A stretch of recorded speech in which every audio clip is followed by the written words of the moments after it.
ঠিকই আছে, কিন্তু ওই যে কথা বলতে আমার শ্বাসকষ্ট হতেছে, যে বুকের এই জায়গাটায় লাগতেছে বেশি। এই যে এখানে হসপিটাল থেকে বরফের দিয়ে রাখছে। পথ দুর্ঘটনায় আহত মন্ত্রী উদয়নের ড্রাইভার অল্পের জন্য রক্ষা পেলেন বিপুল সেন। আজ রাত 9:30 নাগাদ দিনহাটা থেকে কাজ সেরে বাড়ি ফেরার পথে পথ দুর্ঘটনার শিকার হলেন মন্ত্রী উদয়ন গুহের ড্রাইভার বিপুল সেন। ঘটনাটি ঘটেছে দুর্গানগর মসজিদ সংলগ্ন এলাকায়। জানা গেছে, প্রতিদিনের মতো দিনহাটা থেকে বামুনহাটের বাড়িতে ফিরছিলেন বিপুল। দুর্গানগর মসজিদ সংলগ্ন মোড়ে বেরোতেই হঠাৎ একটি ছাড়া ঘোড়া রাস্তার মাঝে চলে আসে। বিপুল জানান, তিনি রাস্তার সময় ঘোড়াটি আচমকা রাস্তার উপর চলে আসে, সেই সাথে উল্টো দিক থেকে আসা একটি মোটরসাইকেলের জন্য অন্যদিকে যাওয়া সম্ভব হয়নি। এরপর ঘোড়াটি এসে সরাসরি বিপুলের গাড়ির সামনের দিকে ধাক্কা মারে, যার ফলে বিপুল ঘটনাস্থলে রাস্তার উপর পড়ে যান। শব্দ শুনে আশেপাশের কয়েকজন বাসিন্দা এসে বিপুলকে উদ্ধার করে বাড়ির দিকে পাঠান। তবে বুকে গুরুতর আঘাত লাগায় বিপুল বাড়িতে না গিয়ে সরাসরি বামুনহাট প্রাথমিক স্বাস্থ্যকেন্দ্রে চলে আসেন। সেখানে প্রাথমিক চিকিৎসার পর তাকে ছেড়ে দেওয়া হলেও এক্স-রে করানোর পরামর্শ দেওয়া হয়েছে।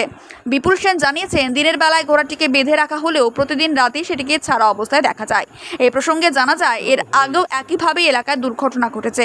স্থানীয়দের দাবি, ঘোড়ার প্রকৃত মালিক যেন এটিকে রাতে বেঁধে রাখার ব্যবস্থা করেন, অন্যথা যে কোনো মুহূর্তে আরও বড় দুর্ঘটনা ঘটতে পারে। শুনুন এই বিষয়ে কি অভিযোগ জানালেন বিপুল সেন। কিভাবে হলো এই অ্যাক্সিডেন্ট? অ্যাকচুয়ালি আমি দিনের রাত্রে আসতেছি, ঠিক আছে, বাইক নিয়ে। মোটামুটি আমি প্রতিদিনই প্রায় যাওয়া আসা করি দিনহাটায়।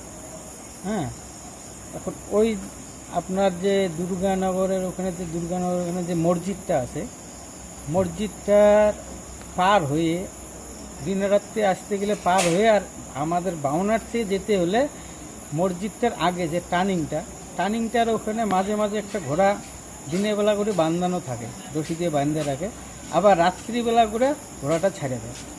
ঠিক আছে, আমি প্রায় দিনের রাত্রে আসি, আর রাত্রে ওই 10টা, 10:30 বা 9টা আসি, প্রায় দেখি ঘোড়াটা ছেড়ে দেওয়া। এর আগে আমি 2 দিন বেঁচে গেছি। অ্যাকচুয়ালি বাইক নিয়ে যাওয়া আসা করি আমি, হ্যাঁ, দিনেটায় যেহেতু কাজ করি, গাড়ি চালাই ওখানে। কিন্তু আজকে তো আসতেছি, অচানক একদম রাস্তার পাশে থেকে একদম রাস্তার মাঝখানটা চলে আসছে ঘোড়াটা মাঝখানটা চলে আসছে। যেহেতু আমার হেলমেট সব পরা ছিল, যার জন্য আমি বেঁচে গেছি। কিন্তু আমার গাড়ির একটু ক্ষতি হয়েছে, আমারও এই যে এখানে ক্ষতি হয়েছে, এখানে ক্ষতি হয়েছে। আমার বুকে ব্যথা লাগছে, পুরা বুকের মধ্যে লাগছে ব্যথা। হ্যাঁ, এখন এটাকে কি করা যায়? আজকে আমার হয়েছে, কালকে তো অন্য কারো হতে পারে। অবশ্যই। ডাক্তার কি বললো?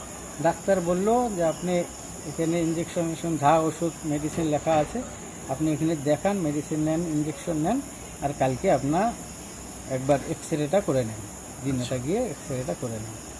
এখন কীরকম মনে হচ্ছে? মনে তো এমনি ঠিকই আছে, কিন্তু ওই যে কথা বলতে আমার শ্বাসকষ্ট হতেছে, যে বুকের এই জায়গাটায় লাগতেছে বেশি। এই যে এখানে হসপিটাল থেকে বরফের দিয়ে রাখছে, কিছুক্ষণ ধরে আমি বরফের দিতেছি। হ্যাঁ, কি চাচ্ছেন এখন? এর একটা ব্যবস্থা নেওয়া উচিত স্যার। মানে ঘোড়াটা যাতে বেঁধে রাখা হয় রাতের বেলা, বা সেইভাবে পালিত জিনিস সেইভাবে পালিত করুক, সেইভাবে সেফটিতে পালিত করুক। আজকে আমার সঙ্গে হচ্ছে, কালকে অন্য কারোর সঙ্গে হতে পারে। এই যে আমার গাড়ির এতটা ক্ষতি হয়েছে, আমার ক্ষতি হয়েছে, এখন কালকে এক্সরে করার পর এখন বোঝা যাবে কি সুবিধা অসুবিধা কী হলো ভিতরে।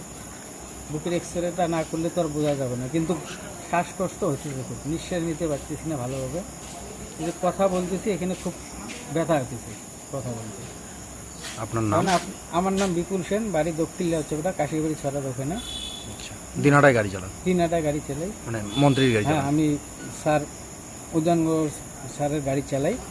আমি জাস্ট স্যারকে শিলিগুড়িতে ড্রপ করে আসলাম, এসে দিনহাটা গাড়ি রেখে বাইক নিয়ে বাড়িতে আসতেছিলাম, আসার পথে এই দুর্ঘটনা।